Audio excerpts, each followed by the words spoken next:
Let's talk real estate now, because 12,000 new homes may be delivered in Abu Dhabi by the year end. That, though, could not be enough to satisfy all the demand. We know that because of a new report from Cavendish Maxwell. And Zaki Sajjad, director, joins us live in the studio. Morning, Zaki. Good morning. Thank you for having me. Building boom in Abu Dhabi, Zaki. How is that not enough homes? Well, the population's growing. I think the UAE is doing a wonderful job in terms of attracting FDI, and obviously if you walk around ADGM at the moment, you'll see it's pretty booming. Well, let's hear from one of those developers now, from Aldar. Jonathan Emery is the chief executive at Aldar Development. A couple of weeks ago, Tom and Brandy were down there for the launch of one of their latest developments, Fahid Island. This is what Jonathan Emery had to say about the boom in Abu Dhabi. The international interest has moved substantially in the last 2 years into Abu Dhabi in particular, and we're now at sort of just over 80% of all purchases in Abu Dhabi for Aldar are international. Some are expats, but increasingly overseas. And we saw our last launch at Ward of Astoria being 30% from China and Hong Kong. So we are expecting, and the early interest signs for Fahad Island is a full international, and we've positioned it as such with product and the sort of pricing and marketing as well. So what's the imbalance in Abu Dhabi, Zaki, in terms of what's being built and what's being demanded? Well, what's being built mainly is still apartments over villas and townhouses. But interestingly, if you look at the data in our report for Q1, actually the biggest increases come in the villa and townhouse segment, unsurprisingly. And we've actually seen secondary or ready sales make up the majority of the transactions in terms of volume and value for Q1 of this year. Aldar has a very, very strong position in Abu Dhabi. And we have master developers here in Dubai as well. We have Emar, we have Dubai Holding, Nikhil's now part of that, and others as well. But I get the sense that in Abu Dhabi, Aldar is a hugely significant player in that market. What's its market share at the moment, roughly speaking? How dominant is it? Look, I think pretty much Aldar does have the market share, the lion's share of the market in Abu Dhabi. I don't think that comes as any surprise to most people. If we look at the transaction volumes, we're looking at sort of Q1 about 3.7 billion worth of sales, and within those, probably 1.7 billion of them have been mortgaged. So what that is showing now is that you're seeing a lot of people settling in Abu Dhabi, which as per what Jonathan was just saying in the quote before and you earlier. So yeah, I think, look, Aldar and Yas in particular are looking very positive. I think Yas Island year on year, you're looking at nearly 15% or just over 15% growth in value. So, not a bad investment over 12 months. You're talking about areas like Yas Island, obviously on the main island in Abu Dhabi. Not a lot of scope for non-Emiratis or non-GCC nationals to buy property. A couple of pockets, but not really.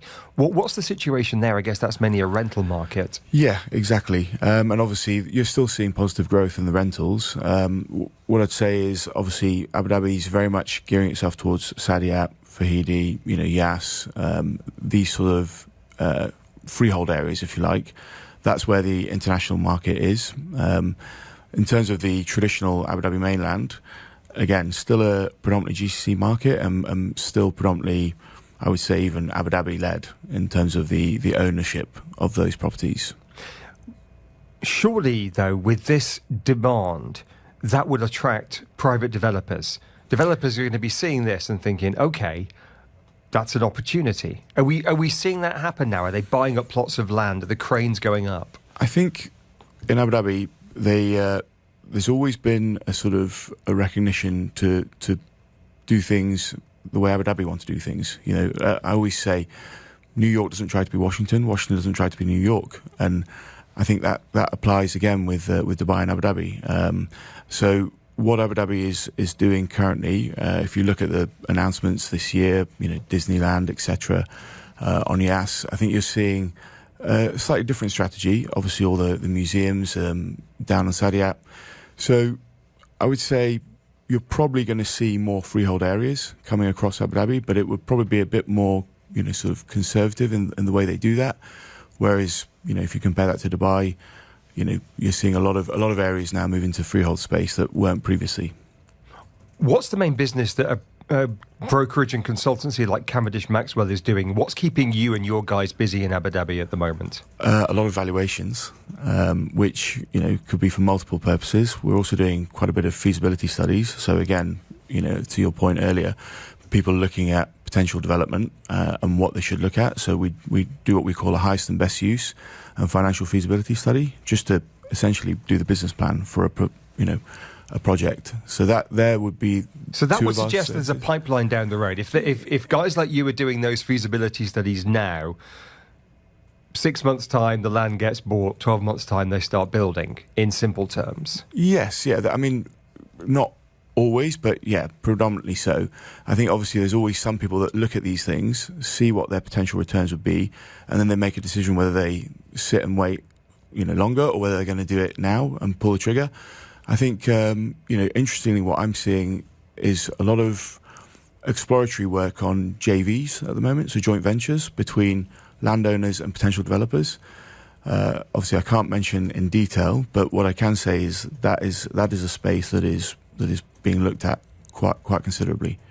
And are we seeing land deals, plots being snapped up in the way that we are here in Dubai, in the way that, if there's a plot of land on Palm Jumeirah or Business Bay, I mean, bees around a honeypot to try and buy it.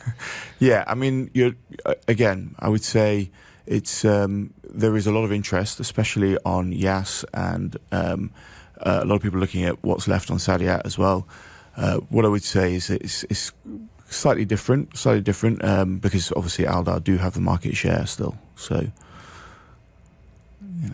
Good talking to you, Zaki. Thanks very much indeed for joining us this morning, Zaki Sajjad, Director at Cavendish Maxwell, talking about the Abu Dhabi real estate market. You are listening to the Business Breakfast, Dubai Eye 103.8 FM, of course.